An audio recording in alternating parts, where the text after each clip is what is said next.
Shailaja teacher ആഞ്ഞടിക്കുകയായിരുന്നു. അവരെ നിർത്തി തോൽപ്പിക്കാൻ വേണ്ടി ശ്രമിക്കുകയായിരുന്നു. കേരളത്തിൽ വടകരയടക്കമുള്ള സ്ഥലങ്ങളിലുള്ള വലിയ പരാജയത്തിന് കാരണം ഇവിടുത്തെ ഭരണവിരുദ്ധ വികാരമാണ് എന്നും അത് മുഖ്യമന്ത്രിയുടെ ശൈലിയടക്കം മുഖ്യമന്ത്രിയുടെ കുടുംബത്തിനെതിരെ വന്ന ആരോപണമടക്കം വലിയ തോതിൽ ഉയർത്തിക്കാട്ടിക്കൊണ്ടാണ് ശൈലജ ടീച്ചർ ആഞ്ഞടിച്ചത്. ശൈലജ ടീച്ചറെ മുഖ്യമന്ത്രിയായി കാണാനാണ് വടകരക്കാർ ആഗ്രഹിക്കുന്നത്, അതുകൊണ്ടാണ് അവരെ തോൽപ്പിച്ചത് എന്ന് പറഞ്ഞാൽ മുഖ്യമന്ത്രി പിണറായി വിജയനല്ല, ശൈലജ ടീച്ചറാണ് ആവേണ്ടത് എന്ന കൃത്യമായ മെസ്സേജ് അതിലൂടെ കൊടുക്കുന്നു. നമസ്കാരം. മുഖ്യമന്ത്രി പിണറായി വിജയനെ ആരും ഒന്നും പറയാറില്ല. കാരണം പറഞ്ഞാൽ അയാൾക്ക് പിന്നീട് നിലനിൽപ്പില്ല എന്നുള്ളത് തന്നെ. അയാളുടെ ജീവന് തന്നെ ഒരു വിലയുമില്ലാതാവും. എന്തും എപ്പോൾ വേണമെങ്കിലും സംഭവിക്കാവുന്ന അവസ്ഥ. പക്ഷേ ഒരു ഘട്ടം കഴിഞ്ഞപ്പോൾ കെ ശൈലജ തന്നെ പിണറായി വിജയനെതിരെ വിരൽ ചൂണ്ടി. ആരും കാണിക്കാത്ത ധൈര്യം, അത്ര ചങ്കുറപ്പോടെയാണ് അവർ ആ കാര്യങ്ങൾ തുറന്നു പറഞ്ഞത്. ഇപ്പോഴിതാ പ്രമുഖ പരിസ്ഥിതി പ്രവർത്തകനും രാഷ്ട്രീയ നിരീക്ഷകനുമായ CR നീലകണ്ഠനും കെ ശൈലജ പറഞ്ഞതിനെ വിലയിരുത്തുകയാണ്. അവർ പറഞ്ഞതിൽ തെറ്റൊന്നുമില്ല. എല്ലാവരുടെയും പ്രതിഷേധമാണ് ശൈലജ എന്ന വ്യക്തിയിലൂടെ പുറത്തേക്ക് വന്നത്. പറഞ്ഞതിൽ എന്താണ് തെറ്റ്? യാതൊരു തെറ്റും പറയാൻ കഴിയില്ല. വളരെ സത്യസന്ധമായ കാര്യമാണ് പറഞ്ഞത്. അങ്ങനെ ഓരോ കാര്യങ്ങളും അക്കമിട്ട് എണ്ണി എന്തുകൊണ്ട് ഇങ്ങനെ സംഭവിച്ചു എന്ന് CR നീലകണ്ഠൻ വിശദീകരിക്കുന്നു. അദ്ദേഹത്തിന്റെ ആ വിശദീകരണത്തിലേക്ക്. CPM അതിന്റെ തോൽവി വിശകലനം ചെയ്യാൻ സംസ്ഥാന കമ്മിറ്റി, സംസ്ഥാന സെക്രട്ടേറിയറ്റ്, ഇപ്പോൾ കേന്ദ്ര കമ്മിറ്റി, പോളിറ്റ് ബ്യൂറോ ഒക്കെ കൂടിക്കൊണ്ടിരിക്കുക. കേന്ദ്ര കമ്മിറ്റിയിൽ അതിശക്തമായി ഒരു ശബ്ദമുയർന്നു എന്നാണ് കേരളത്തിൽ നിന്ന്. മറ്റ് സംസ്ഥാനങ്ങളിൽ നിന്നൊക്കെ കേരളത്തിലെ CPM-നെ വെട്ടി ശരിപ്പെടുത്തി. കാരണം ഇവർ പറഞ്ഞതൊക്കെ അബദ്ധമാണെന്ന് മനസ്സിലായി. പി രാജീവിന്റെ പ്രത്യയശാസ്ത്ര അവലോകനമൊക്കെ അവരെടുത്ത് ദൂരക്കളം. കാരണം കോൺഗ്രസുമായി നിങ്ങൾ ബംഗാളിൽ കൂടിയതാണ് ഞങ്ങൾക്ക് പ്രശ്നമായത്. അപ്പോ മറ്റംഗങ്ങൾ പറഞ്ഞു, രാജസ്ഥാനിലെയും തമിഴ്നാട്ടിലെയും മറ്റിടങ്ങളിലെയും ഒക്കെ അംഗങ്ങൾ പറഞ്ഞു CPM-ന് 3 സീറ്റ് കിട്ടിയത് കോൺഗ്രസുമായിട്ട് സഖ്യത്തിലാണ്. ഒരു സീറ്റേ നിങ്ങൾക്ക് ഒറ്റയ്ക്ക് നേടാൻ കഴിഞ്ഞുള്ളൂ. അതുകൊണ്ട് നിങ്ങൾ അങ്ങനെ വല്ലാതെ നിഗളിക്കേണ്ട, ദേശീയ പദവി കിട്ടുന്നത് തന്നെ കോൺഗ്രസുമായി സഖ്യത്തിലൂടെയാണ് എന്ന കാര്യം അവർ ഓർമ്മിപ്പിച്ചതാണ്. തീർച്ചയായും. പക്ഷേ അതിൽ നിന്ന് വേറിട്ട ഒരു ശബ്ദം കേരളത്തിൽ നിന്ന് ഉയർന്നത്, ബാക്കി പലരും മറച്ചു വെച്ച് പറഞ്ഞത് ശൈലജ ടീച്ചറാണ് തുറന്നു പറഞ്ഞത് എന്ന് കേൾക്കുന്നു. ശൈലജ ടീച്ചർ ആഞ്ഞടിക്കുകയായിരുന്നു. അവരെ നിർത്തി തോൽപ്പിക്കാൻ വേണ്ടി ശ്രമിക്കുകയായിരുന്നു. കേരളത്തിൽ വടകരയടക്കമുള്ള സ്ഥലങ്ങളിലുള്ള വലിയ പരാജയത്തിന് കാരണം ഇവിടുത്തെ ഭരണവിരുദ്ധ വികാരമാണ് എന്നും അത് മുഖ്യമന്ത്രിയുടെ ശൈലിയടക്കം മുഖ്യമന്ത്രിയുടെ കുടുംബത്തിനെതിരെ വന്ന ആരോപണമടക്കം വലിയ തോതിൽ ഉയർത്തിക്കാട്ടിക്കൊണ്ടാണ് ശൈലജ ടീച്ചർ ആഞ്ഞടിച്ചത്. ശൈലജയുടെ ഈ നടപടി ഒരു തരത്തിൽ അത്ഭുതമാണ്. കാരണം കേരളത്തിൽ പിണറായി വിജയനെതിരായി പറയുക എന്നത് ഇവിടെ ജീവിച്ചു പോകാനുള്ള ഒരു സാധ്യത വളരെ കുറവാണ്. പക്ഷെ നാം ഇതിനെ കാണേണ്ടത് മറ്റൊരു സാഹചര്യത്തിൽ കൂടിയാണ്. മുമ്പൊരു ചർച്ചയിൽ പറഞ്ഞതുപോലെ പി ജയരാജൻ, കണ്ണൂരിലെ പ്രമുഖനായ നേതാവ്, ഏറ്റവും ജനപ്രിയനായ നേതാവ്, ഒരുപക്ഷെ എല്ലാവരും നിസ്വാർത്ഥനായ നേതാവെന്ന് കരുതുന്നു, എനിക്കറിയില്ല, അങ്ങനെയാണെന്നാണ് പറയുന്നത്. അദ്ദേഹം സംസ്ഥാന കമ്മിറ്റിയിൽ അദ്ദേഹം പറഞ്ഞ ഒരു കാര്യം നമ്മളിപ്പോൾ ഓർക്കുക. കേരളത്തിൽ ശൈലജ ടീച്ചറെ മുഖ്യമന്ത്രിയായി കാണാനാണ് വടകരക്കാർ ആഗ്രഹിക്കുന്നത്, അതുകൊണ്ടാണ് അവരെ തോൽപ്പിച്ചത് എന്ന് പറഞ്ഞാൽ മുഖ്യമന്ത്രി പിണറായി വിജയനല്ല, ശൈലജ ടീച്ചറാണ് ആവേണ്ടത് എന്ന കൃത്യമായ മെസ്സേജ് അതിലൂടെ കൊടുക്കുന്നു. അതിന്റെ പിന്നാലെ മനു തോമസ് വരുന്നു. മനു തോമസ് നാടകങ്ങൾ നമ്മൾ കാണുന്നു. ഇപ്പൊ എന്തായാലും നമുക്കറിയില്ല, മനു തോമസ് എവിടെ പോയി എന്നറിയില്ല, എന്തൊക്കെയോ പറയുന്നുണ്ട്. അപ്പൊ എന്തായാലും ഇത് വളരെ കൃത്യമായ ചില മെസ്സേജുകളാണ്.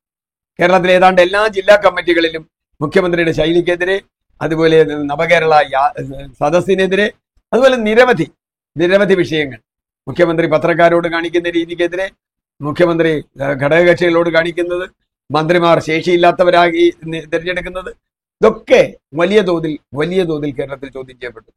അതിൽ ചോദ്യം ചെയ്യപ്പെട്ട മറ്റൊരാൾ റിയാസാണ്. നമുക്കറിയാം, മുഖ്യമന്ത്രിക്കെതിരെ എല്ലാ ആരോപണങ്ങളും വരുമ്പോഴും മറ്റ് മന്ത്രിമാർ ഏതാണ്ട് മൗനം പാലിക്കും. പിന്നെ പാർട്ടി സെക്രട്ടറി എന്ന നിലയ്ക്ക് MV ഗോവിന്ദ മാഷ് ഒരു തമാശ പറയും. അദ്ദേഹം പറഞ്ഞത് തമാശയായിട്ടല്ല, പക്ഷെ ജനങ്ങൾ കേൾക്കുന്ന ആളുകൾക്ക് തമാശയാണ്. തിരുവനന്തപുരം ജില്ലാ കമ്മിറ്റി പറഞ്ഞതുപോലെ ഈ കോട്ടയം ജില്ലാ കമ്മിറ്റിയാണെന്ന് പറഞ്ഞു. ഈ ഗോവിന്ദ മാഷ് പറഞ്ഞാൽ അത് ആളുകൾ ആരും വിശ്വസിക്കുന്നില്ല എന്ന് പാർട്ടിക്കാർ പറയാൻ തുടങ്ങി. പക്ഷെ പാർട്ടി സെക്രട്ടറി പറഞ്ഞാൽ പാർട്ടിക്കാർക്ക് പോലും വിശ്വാസമില്ല. അപ്പൊ പിന്നെ എങ്ങനെയാണ് ബാക്കിയുള്ളവർ വിശ്വസിക്കുക? അദ്ദേഹത്തിന്റെ കേരളയിലും അപ്പത്തിന്റെ ഒക്കെ കഥ നമ്മുടെ മുമ്പിലുണ്ട്. അതൊക്കെ ഇപ്പൊ തമാശയായി ഇങ്ങനെ ട്രോളായി വന്നുകൊണ്ടിരിക്കുക. എന്തൊക്കെ വിട്ടിട്ടാണ് അദ്ദേഹം പറഞ്ഞതെന്നറിയില്ല. അപ്പൊ തീർച്ചയായിട്ടും അതിനെതിരെ വന്നു. മന്ത്രി റിയാസ് മാത്രമാണ് അതിശക്തമായി മുഖ്യമന്ത്രിക്ക് വേണ്ടി കവചം തീർത്തത്. അത് നമുക്കറിയാം എന്തുകൊണ്ടാണ്. അതുകൊണ്ട് തന്നെ മുഖ്യമന്ത്രി സൂപ്പർ മുഖ്യമന്ത്രിയായി റിയാസ് പ്രവർത്തിക്കുന്നു എന്ന പരാതി തിരുവനന്തപുരം അടക്കമുള്ള ജില്ലാ കമ്മിറ്റികളിൽ നിന്ന് വരും. യഥാർത്ഥത്തിൽ ഇവിടെ സീനിയറായ മന്ത്രിയാണോ റിയാസ്? അല്ല. ഇതിലുള്ള ആര് സീനിയർ അല്ല. അതാണ് അതിന്റെ കുഴപ്പം. ഈ മന്ത്രിസഭയിൽ ആരും സീനിയർ അല്ല, ആർക്കും മാത്രം വലിയ കഴിവും ശേഷിയൊന്നുമില്ല. ഇതിനു മുമ്പുണ്ടായിരുന്ന മന്ത്രിസഭകളിലൊക്കെ വളരെ ശക്തരായ മന്ത്രിമാരുണ്ടായിരുന്നു. ഇപ്പോൾ തോമസ് ഐസക്കോ, AK ബാലനോ, G സുധാകരനെ പോലെയുള്ള ആളുകൾ ഇരുന്ന സ്ഥാനങ്ങളിലാണ് ഈ വക ആളുകൾ വന്നിരിക്കുന്നത്. എല്ലാവരും കൃത്യമായി ചോദിച്ച ഒരു ചോദ്യം, വീണ ജോർജും ശൈലജ ടീച്ചറും തമ്മിലുള്ള താരതമ്യം എന്ത് എന്നാണ്. എന്തൊരു ദയനീയ പരാജയമാണ് വീണ ജോർജ് ആരോഗ്യരംഗത്ത്. ഇന്ന് കേരളത്തിന്റെ ആരോഗ്യത്തിന് ഒരു മറുപടി പറയാൻ ആരുമില്ല. നിരന്തരം ആശുപത്രികളിൽ പ്രശ്നങ്ങൾ ഉണ്ടാവുന്നു. ഇപ്പൊ മഞ്ഞപ്പിത്തം വരുന്നു, അതിനു മുമ്പ് മറ്റു പനികൾ വരുന്നു. ഇവരെന്ത് ചെയ്യും? എന്തെങ്കിലും ഒരു പ്രശ്നമുണ്ടായിരുന്നു റിപ്പോർട്ട് ചോദിക്കും. റിപ്പോർട്ട് ചോദിച്ചിട്ട് റിപ്പോർട്ട് എവിടെയായിരിക്കണം ഇപ്പൊ ആർക്കെങ്കിലും അറിയും. ആ റിപ്പോർട്ടൊക്കെ എവിടെയോ അട്ടത്ത് വെച്ചേക്കുക, ആ റിപ്പോർട്ട് പിന്നെ പുറത്തെടുക്കില്ല. റിപ്പോർട്ട് ചോദിക്കും, ഞാൻ റിപ്പോർട്ട് ചോദിച്ചു, എന്നിട്ട് ഒന്നും ഉണ്ടായില്ല. റിപ്പോർട്ട് ചോദിക്കൽ തന്നെ. അവിടെ ഒരു സ്ത്രീയുടെ വയറ്റിൽ കത്രിക വീണിട്ട് മാസങ്ങളായി, അതിന്റെ സമരം നടക്കുക. പിന്നെ ഞാൻ അവരുടെ കൂടെയാണ്. എന്നിട്ട് അവരുടെ കൂടെ എന്താ കാര്യം? ഒരു പെൺകുട്ടി ICUവിൽ അപമാനിക്കപ്പെട്ടു. ICUവിൽ അപമാനിക്കപ്പെട്ട പെൺകുട്ടിയെ മാത്രമല്ല, അതിന് സാക്ഷ്യം പറഞ്ഞ് നഴ്സിനെ കൂടി എത്ര ഉപദ്രവിച്ചു. അവരെ ഇടുക്കിക്ക് ട്രാൻസ്ഫർ ചെയ്തു. ഇതൊക്കെയാണ് നമ്മുടെ ആരോഗ്യ രംഗം.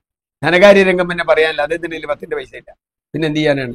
അപ്പൊ അതുകൊണ്ട് ഏതാണ്ട് പൊതുവിതരണ രംഗമായാലും കാർഷിക രംഗമായാലും ഒന്നും ഈ ചില എന്താ പറയാ പ്രസ്താവനകളും പറയലും അല്ലാതെ വേറെ ഒരു നടപടിയും ഭാഗത്തുനിന്ന് ഉണ്ടാവുന്നില്ല. മന്ത്രിസഭ വളരെ ദുർബലമാണ്. ആ ദുർബല മന്ത്രിസഭയിൽ സൂപ്പർ മുഖ്യമന്ത്രിയായിട്ടാണ് റിയാസ് വരുന്നത്. കാരണം ബാക്കിയുള്ളവർക്കൊന്നും പറയാനില്ല. റിയാസ് ഇങ്ങനെ ടൂറിസവും റോഡുമായിട്ട് ഇങ്ങനെ നല്ല കുട്ടപ്പനായിട്ട് നടക്കുന്നുണ്ട്. അദ്ദേഹത്തിന്റെ ആ ബന്ധം തന്നെ അദ്ദേഹത്തിന് ഇപ്പോൾ വലിയ പരിമിതിയാണ്. അദ്ദേഹം മുഖ്യമന്ത്രിയുടെ മകളുടെ ഭർത്താവാണെന്നുള്ളത് അദ്ദേഹത്തിന്റെ പരിമിതിയാണ്. മാത്രമല്ല, അദ്ദേഹത്തിന്റെ ഭാര്യക്കെതിരെയാണ് ഈ ആരോപണം മുഴുവൻ വരുന്നത് എന്നത് വളരെ ഗുരുതരമായ ഒരു വിഷയമാണ്. ആരും അതിനെ ഡിഫെൻഡ് ചെയ്യുന്നില്ല. അദ്ദേഹം തന്നെ ഒരിക്കൽ ചോദിക്കേണ്ടി വന്നു, എന്താ മന്ത്രിമാരൊന്നും മുഖ്യമന്ത്രിക്ക് സഹായത്തിന് വരാത്തത്? അപ്പൊ അതിനർത്ഥം എന്താ? അവർക്ക് തന്നെ അവരുടെ ഉള്ളിൽ തന്നെ സംശയങ്ങളുണ്ട്. ഇപ്പോൾ തിരുവനന്തപുരത്ത് ചർച്ച വന്നപ്പോൾ ഏറ്റവും പ്രധാനപ്പെട്ടത് അവിടുത്തെ റോഡ് പണിയെ കുറിച്ചുള്ള വലിയ വിമർശനം വന്നു. വലിയ വാഗ്ദാനങ്ങളാണ്. ഇദ്ദേഹം ഓരോ 1-ാം തീയതിയും പറയും അടുത്ത 1-ാം തീയതിക്ക് ശരിയാവും. പിന്നെ എല്ലാ മാസം 1-ാം തീയതി ഉള്ളതുകൊണ്ട് കുഴപ്പമില്ല. ഒരു കൊല്ലം കഴിഞ്ഞാലും എല്ലാ മാസവും 1-ാം തീയതി ഉണ്ടാവും. അതുകൊണ്ട് 1-ാം തീയതി തീരുമെന്ന് നമുക്ക് പറയാം. പക്ഷേ ഏത് 1-ാം തീയതി എന്നുള്ളത് ഏത് വർഷം എന്നുള്ളതും അറിയില്ല. തിരുവനന്തപുരത്തെ പ്രധാന റോഡുകളൊക്കെ കുളമായി കിടക്കാം. അതിന്റെ പണി തുടങ്ങിയിട്ട് മാസങ്ങളായി, വർഷങ്ങളായി. എന്തുകൊണ്ട് തീരുന്നില്ല? ഇദ്ദേഹം ടൂറിസ്റ്റുകളെ വിളിച്ചുകൊണ്ടിരുമ്പോൾ ഇവിടെ എന്താ സ്ഥിതി എന്നുള്ളത് നമുക്കറിയില്ല. അപ്പൊ അതുകൊണ്ട് സൂപ്പർ മുഖ്യമന്ത്രിയാണ് ഇദ്ദേഹം എന്നുള്ളത് CPM-ന് ഒട്ടും തന്നെ ഗുണകരമല്ല. അത് വളരെ മോശപ്പെട്ടൊരു മെസ്സേജാണ് അണികൾക്ക് കൊടുക്കുന്നത്. സാധാരണ ഇവരെ മറ്റുള്ളവരെക്കാൾ ഒരു സീനിയോറിറ്റിയും റിയാസിന് ഇല്ല. അദ്ദേഹത്തിന് പ്രധാനപ്പെട്ട 2 വകുപ്പുകൾ കൊടുത്തപ്പോൾ തന്നെ ചിലർക്കൊക്കെ മുറുമുറുപ്പുണ്ടായിരുന്നു. ശൈലജ ടീച്ചറെ പോലെയുള്ള ആളുകളെ പുറത്തിരുത്തിക്കൊണ്ടാണ് ഇദ്ദേഹത്തിന് വകുപ്പ് കൊടുത്തത്. MP ഗോവിന്ദൻ മാഷ് പിന്നെ സെക്രട്ടറി ആയി പോയിട്ടുണ്ട്. MLA ആയിട്ടുള്ള ശൈലജ ടീച്ചറെ പോലെ ഒഴിവാക്കിക്കൊണ്ട് ഇത്തരം ആളുകൾക്ക് കൊടുത്തപ്പോൾ തീർച്ചയായും അത് ജനങ്ങളിൽ വലിയ ദുഷ്പേരുണ്ടാക്കിയിട്ടുണ്ട്. മന്ത്രിസഭയുടെ ഇൻഎഫിഷ്യൻസി എന്നത് വളരെ കൃത്യമായി എല്ലാ ജില്ലാ കമ്മിറ്റികളും, അത് CPM-ന്റെ മാത്രമല്ല CPI-യുടെയും CPI സ്വന്തം മന്ത്രിമാരെ കുറിച്ച് പോലും വളരെ മോശപ്പെട്ട അഭിപ്രായമാണ് പറഞ്ഞത്. പൊതുവിതരണ മന്ത്രിയും കൃഷി മന്ത്രിയും ഒക്കെ വളരെ വളരെ ശക്തി കുറഞ്ഞവരും മുഖ്യമന്ത്രിയോട് നേരിട്ട് നിന്ന് കാര്യം പറയാൻ പറ്റാത്തവരും മന്ത്രിസഭാ യോഗത്തിൽ പോലും തലതാഴ്ത്തിയിരിക്കുന്നവരുമാണ് എന്നാണ്. ഇത് ഒരു കൂട്ടുകക്ഷി മന്ത്രിസഭയ്ക്ക് നല്ലതല്ല. മാത്രവുമല്ല